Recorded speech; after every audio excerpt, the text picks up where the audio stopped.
YouTubers, good morning. Welcome to Morning Coffee with Mike.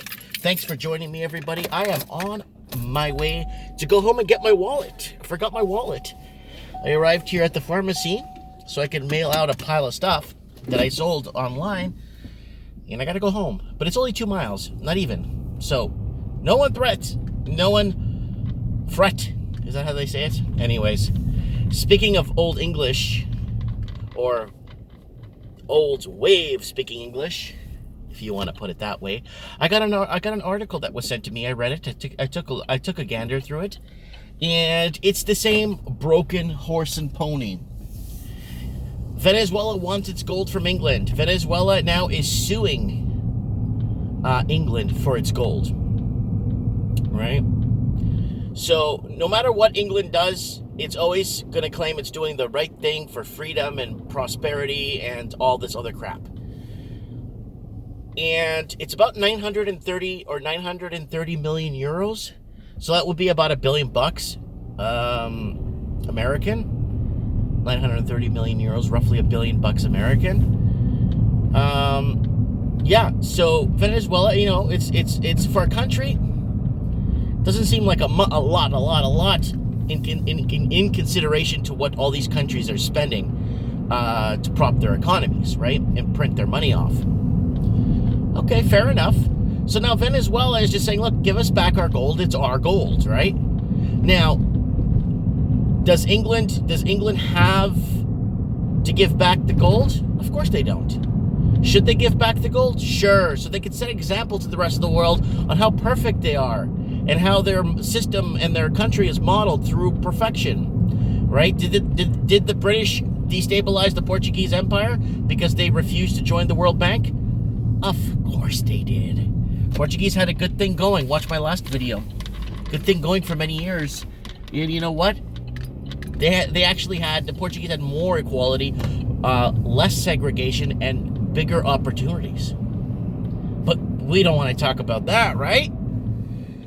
So, what is happening? Well, Venezuela has been in discussion now for 2 years with England, stating that, it's time that we get our gold back, our precious metal, and I think it's time that we, start holding our own reserves. And if Venezuela's smart, they'll probably take that gold and create a gold-backed currency.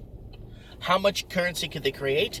It wouldn't be nearly enough gold to actually, I guess, allow people to cash in their current Bolivares for a gold-backed currency. It wouldn't be enough gold. So either they have to cut like 3 or 4 zeros off their currency. So let's say it's like they have a 10,000 or 100,000 Bolivar bill. Let's say they do. Well, they're going to have to remove 3 or 4 or 5 zeros off that. And the price of stuff needs to remain the same. And that's going to hurt. So that's one way of starting to ease out a currency or a fiat currency, like the Venezuelan currency is right now, into something more intrinsic with value, right? Yeah, and for them, I'm just guessing. I'm just kind of throwing out there why they want their gold back. One, obviously it's real money. It's got monetary value, and when all the banks go to hell, they're gonna have Venezuela could kind of sit on a little bit of an empire. You know what I'm saying? And it's a really tough nut to crack with Venezuela, because they had very transparent elections. Okay, and it was Falcon versus the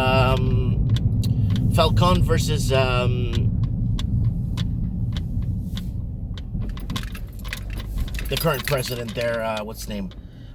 Hold on. Let me go grab my wallet. I'll be right back. Okay. Nicolas Maduro. I'll be right back.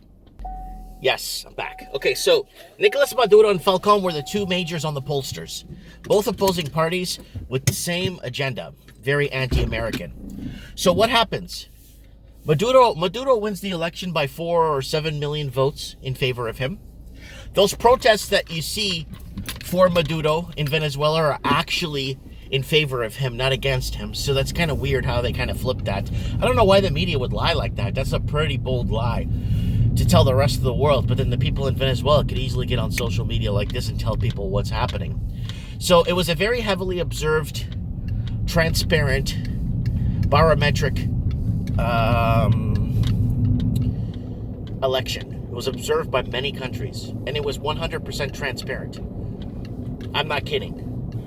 Maduro won the election. They had a ceremony, the whole 9 yards.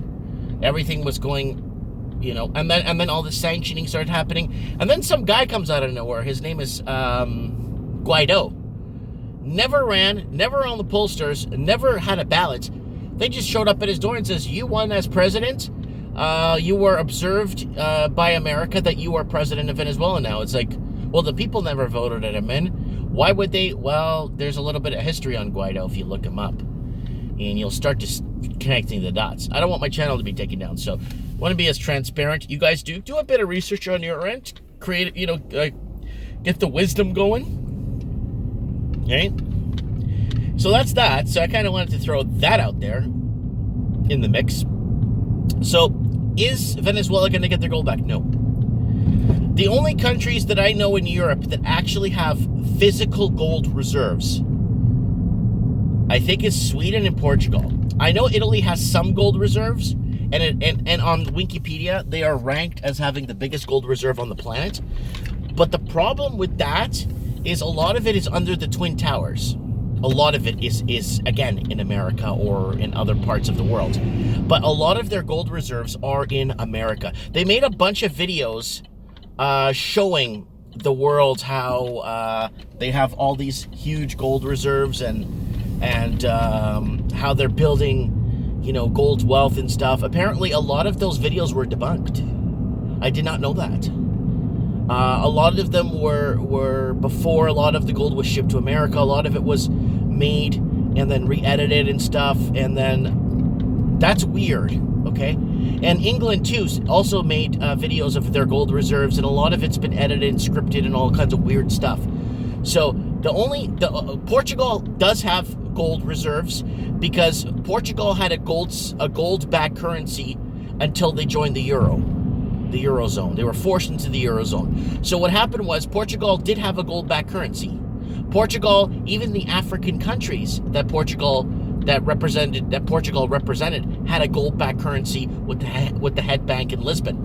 So if you go to Mozambique currency from 1971-72 or Angola currency, you will see that it's backed by gold in Lisbon. And there's only so much currency made because there's only so much gold, right? So I know Sweden has gold. I know Switzerland has gold. I'm just trying to think who else has gold. I know Portugal for sure has gold because of that whole destabilization and going from the gold standard to the euro, right? And that's why the prices of things skyrocketed everywhere, because they took currency and they manipulated it, of course, and then rebranded it and did all kinds of weird crap, right? And that's with the derivatives and buying with fiat currency and creating a false economy and bringing down the production, right?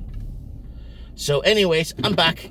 I'm here. See, that's how fast it is to go to my house, back to the thing. I'm like a block away from my store. I'm going to go drop off my mail, guys.